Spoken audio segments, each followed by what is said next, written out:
Eu falo que romper padrões familiares é a maneira mais bonita de honrar verdadeiramente seus pais e antepassados e é a única maneira real de deixar a carga deles bem mais leve. A gente tem uma ideia errada sobre honra, né? Sem perceber, a gente carrega muito essa ideia de que honrar é fazer igual ou fazer o que eles gostariam que eu fizesse. E, na verdade, isso não é honra, né? Nesse movimento a gente acaba recaindo em padrões de repetição. Honra é fazer valer a pena todo o preço pago. É isso. Eu vou honrar todo o sacrifício de vocês. Eu vou honrar toda a dor que vocês precisaram passar para que então vocês olhem para mim e enxerguem. Que bom, valeu a pena tudo. Porque hoje, quando eu vejo você, o seu sucesso, a sua alegria, a sua vida, a sua abundância, eu vejo que tudo que eu segurei, tudo que eu suportei, valeu a pena, né? Como Cristo, que carregou para si, trouxe para si a cruz para nos libertar. Então, é isso, né? É isso, valeu a pena para ver que vocês não precisam mais passar por isso. Esse é o grande amor dos pais, na verdade, né? E dos nossos antepassados. Então, só que a maioria de nós sente, eu vou explicar aqui no decorrer dessa aula, que esse é um movimento que quando a gente acaba repetindo, né? Que a maioria das vezes, a gente está desonrando. E por que a gente faz isso? Alguém quer fazer isso conscientemente? Ninguém quer fazer isso. Mas existe uma questão profunda que nos faz repetir padrões familiares, mas uma delas é a culpa inconsciente que nós sentimos de sermos, no fundo, mais felizes do que os nossos antepassados. Tá? É uma questão, tá muitas vezes mais no nosso inconsciente do que no nosso consciente, e eu vou explicar aqui os 3 tipos de culpa que a gente trabalha na metodologia, para ajudar a gente a romper esses padrões familiares.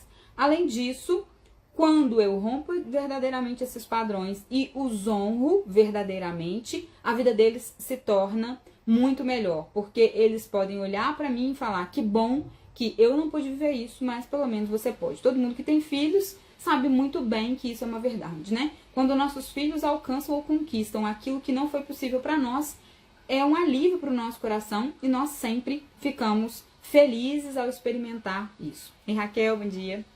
Então, esse é um movimento profundo da nossa alma, é a verdadeira honra. Eu às vezes dou alguns exemplos, né? Eu gosto muito de imagens e exemplos, mas pensem na verdade, numa corrida de 5 por 100, né? Só que eu sempre, quando eu uso essa imagem, então eu vou dizendo, é como se cada 100 metros, né? Na verdade, fosse ali uma geração correndo, tá? Então, vem lá a geração dos seus tataravós, bisavós, enfim, seus avós, seus pais e você. Só que os seus avós correram lá no meio da mata fechada, seus bisavós descalço, machucados, alguns doentes, tiveram que fazer o quê? Correr, né? Atravessar aquilo ali. Outros já foram no cerrado, já era, pelo menos não era mata fechada. Outros foram na terra, no barro, e você hoje, por exemplo, já corre no asfalto, já, né? Seus filhos vão correr no asfalto e com o melhor tênis de corrida. Então, assim, como que isso vai mudando? Só que o que acontece? Imagina se sua bisavó se mata ali para conseguir chegar a entregar o bastão para sua avó faz todo o sacrifício para entregar para sua mãe vem, se machuca o pé, enfim, todo, mas entrega o bastão para você, e na hora que esse bastão chega em você, o que elas querem? Que você pegue o bastão e saia correndo, né? E aí o que você faz? Você começa a olhar para elas e começa a dizer, mas será que eu posso? Mas eu não me sinto digna, né? Inconscientemente, quando esse é um mecanismo, né? Mas como é que eu vou ser feliz sem minha mãe? Mas eu tenho que ir lá cuidar da minha mãe, ela machucou o pé. Mas eu tenho que ir lá resolver o problema da minha mãe, que demorou muito tempo para conseguir entregar o bastão, porque ela estava brigada com meu pai, porque meu pai abandonou e ela teve que virar. E aí o que acontece? Eu não pego o meu bastão. O que é o meu bastão? É a minha vida. Eu pego a minha vida e faço algo maravilhoso com ela, né? Que é desempenho a minha melhor performance, a minha melhor corrida para chegar e entregar para os meus filhos.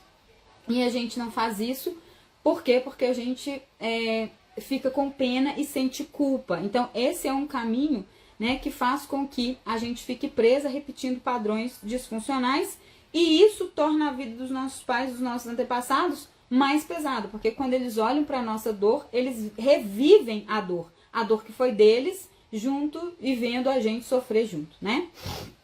Enfim, romper padrões familiares também ajuda os nossos filhos a crescerem mais leves, com mais chances de ter um relacionamento feliz e duradouro, né? Se a gente rompe padrões familiares disfuncionais, a gente deixa esse caminho mais aberto para que os nossos filhos não precisem repeti-lo, que eu já falei. Você e seu marido finalmente poderão experimentar a felicidade a dois e alcançarão novos níveis de intimidade, conexão e prazer. E eu falo isso, e é difícil de entender até que se comece a viver. Na mentoria que eu dei essa semana, né, para as minhas mentoradas, algumas mentoradas vieram trazendo isso, tá, irmã? É difícil, assim, eu tenho enfrentado dificuldade com o que eu já tô começando a viver. Ah, sim, verdade? Sim, nossa, melhorou muito, mas eu me sinto insegura, mas eu me sinto ansiosa. E aí eu falo com elas, parabéns, bem-vinda. Romper padrões é viver o novo. Vocês não vão resgatar um relacionamento, o início do relacionamento de vocês. Vocês vão resgatar, vocês vão viver, vão começar a experimentar níveis que vocês nunca tinham experimentado antes, porque se trata de um novo movimento.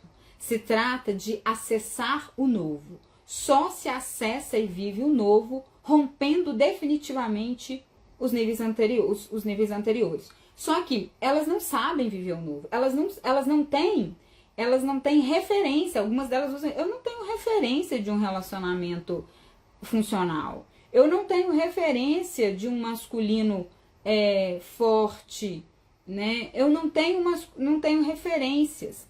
Então, aqui dentro dos nossos processos, né?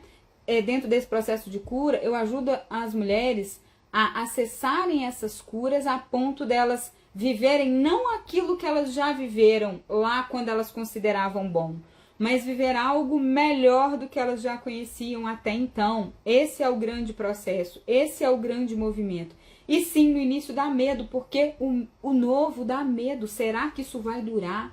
Será que é assim mesmo? Como é que vive assim? Algumas chegam a questionar, será que é isso mesmo? Tá tão calmo o meu relacionamento, tá tão bom que eu fico com medo.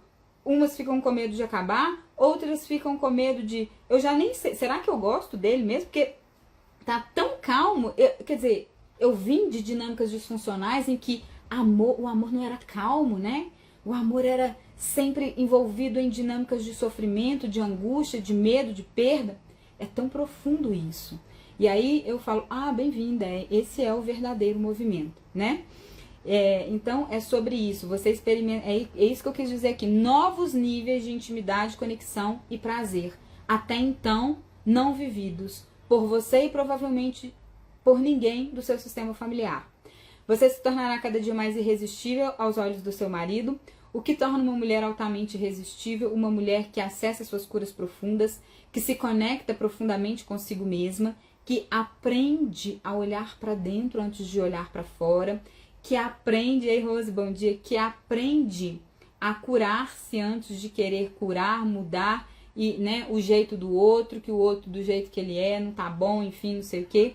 Então, essa mulher que vai acessando essas questões profundas da sua alma. Primeiro, se conecta com o feminino. Outra coisa que torna uma mulher altamente irresistível é uma mulher que aprende a se vulnerabilizar para o seu homem, deixar ele ocupar o lugar dele, pedir ajuda, né? Deixar que ele ajude do jeito que ele dá conta, no tempo dele, mas sempre se vulnerabilizar, mostrar que ela não dá conta de tudo sozinha, que ela precisa dele também, que ele é importante na vida dela, porque, como eu disse lá na aula 2 da imersão casamento de alto valor, né?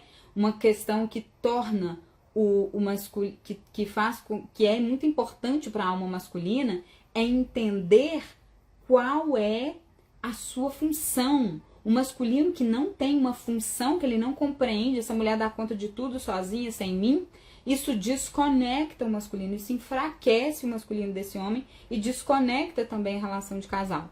E sem acessar as verdadeiras curas do feminino, é muito difícil a gente, de fato, conseguir se vulnerabilizar e chegar nessa verdade profunda a ponto de que o outro sinta isso. E outra questão é que quando eu, dentro da minha relação, deixo de ocupar o lugar de homem da relação, né? Eu ocupo o lugar de mulher, eu saio daquele controle excessivo de querer fazer tudo do meu jeito, de querer mudar o outro, de virar a mãe do outro, enfim, e deixo ele ser ele. Eu deixo a cadeira do masculino livre para ele sentar. Então, não é que eu vou curá-lo, claro que não. Mas eu deixo uma porta aberta para ele começar a acessar algumas questões dentro dele. Óbvio, do jeito dele, no tempo dele, com as questões dele, enfim, né? Mas ele começa a acessar lugares dentro dele de conexão um pouco maior com a essência masculina dele, e isso desperta nele algo muito bom. Quando eu estou ao lado dessa mulher, eu me sinto melhor comigo mesmo. Interessante isso. Quando eu estou do lado dessa mulher, eu me sinto mais forte enquanto homem. E isso faz com que esse homem também tenha vontade cada vez maior, né, de estar perto dessa mulher, tá? Então, é o que eu chamo de feminino irresistível, é exatamente sobre isso. Bom, por que eu vim falar sobre esse tema de padrões familiares disfuncionais? Porque essa é a minha cara, né?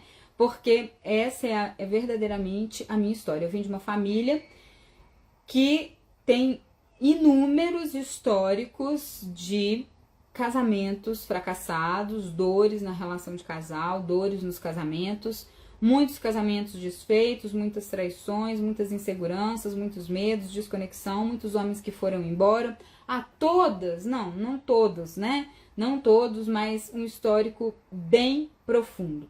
Então, o verdadeiro padrão familiar de onde eu venho é de mulheres que ficaram ou se sentiram profundamente solitárias. Seja dentro do casamento, ou seja porque o homem morreu cedo, ou porque o homem foi embora, ou porque o homem traía, porque o homem tinha outra família, várias histórias, enfim. Mas essas mulheres se sentiam solitárias dentro da sua relação de casal. Elas não podiam confiar nos seus homens. Elas não podiam confiar que esses homens estariam ali quando elas precisassem. Então, elas precisaram, elas aprenderam que elas teriam que se virar sozinhas e dar um jeito de viver a vida delas, porque elas não poderiam contar com esses homens, né? Então, assim foi que eu cresci e eu fui reproduzindo fielmente todas essas dores do meu sistema. E, obviamente, eu estava completamente cega para isso, eu não enxergava isso, né? Eu falo que eu não via as dores que eu carregava, eu não via as feridas que eu carregava, mas eu sangrava essas feridas na minha vida e nas minhas relações. E até que eu fui caminhando por muitas dores, por muita escassez interna, né? E a vida foi me levando, de fato, pro fundo do poço, né? Não a vida foi me levando, eu fui caminhando pro fundo do poço a partir de todas as dores que eu carregava e que eu não conseguia, de fato, resolver na minha vida de maneira efetiva. Estava sempre envolvida em relacionamentos que não funcionavam, em que eu não me sentia bem, em que eu era, profundamente traída, humilhada, várias situações, ou então que eu não me conectava ali, né? E quando eu cheguei nesse movimento de fundo de poço, eu estava com problemas de depressão, ansiedade, tinha acabado de falir uma empresa, estava com dívida, relacionamento terminado, solitária, sozinha, espiritualidade zero, desconexão profunda, né? E foi aí que eu comecei a um movimento de resgate mesmo, de conexão comigo mesma, com o meu feminino, começando num movimento de conexão com a minha espiritualidade, resgate profundo da minha espiritualidade, né? E eu fui depois passando por vários movimentos que foram me ajudando a acessar a minha cura como mulher. E aí eu iniciei meu movimento de transição de carreira ali também naquele momento, né? de estudar, de vir para a área da terapêutica, enfim, comecei a fazer cursos nessas áreas, depois eu me formei em psicologia e vim me aprofundando em todo esse movimento. A Marilei falou que ela também se sente assim, eu sei exatamente como é isso, é profundo, né? E eu falo que esse deserto profundo, que ele é angustiante, porque a gente não vê saída, a gente não vê caminho, né? A gente não vê espaço, a gente não vê solução, é muito angustiante. A maioria das vezes a gente já tentou de tudo, já fez um monte de coisas que não funcionaram, mas eu quero te dizer que existe caminho, tá? E que esse caminho não é tão complicado assim, mas que a gente precisa seguir também um passo a passo. Então eu vim trabalhando todo esse processo de cura do meu feminino e foi isso que permitiu que eu estivesse hoje casada. Eu tenho certeza que se eu não acessasse isso, eu não estaria casada. Eu não sei se eu me casaria. Se eu me casasse, eu certamente já estaria ou divorciada ou caminhando para o divórcio. Não teria os meus 3 filhos. Isso é muito claro para mim. E meu marido também fala isso, né? Que se não fossem várias questões, assim, porque a gente tem muitas diferenças, nós somos muito, muito diferentes, certamente não teria alcançado, não teria essa conquista que sempre foi o meu maior sonho, que foi o meu casamento, tá? E basicamente a minha família, e mais do que só a minha família, né? A estrutura, a minha estrutura familiar, ver meus filhos crescendo, né? Numa família estruturada, para mim é uma grande, grande, grande vitória. E eu posso dizer que basicamente eu sou a primeira, assim, da minha família próxima. Eu sou a primeira que estou vivendo isso. Então eu sei muito bem como que é esse caminho de romper esse padrão, né?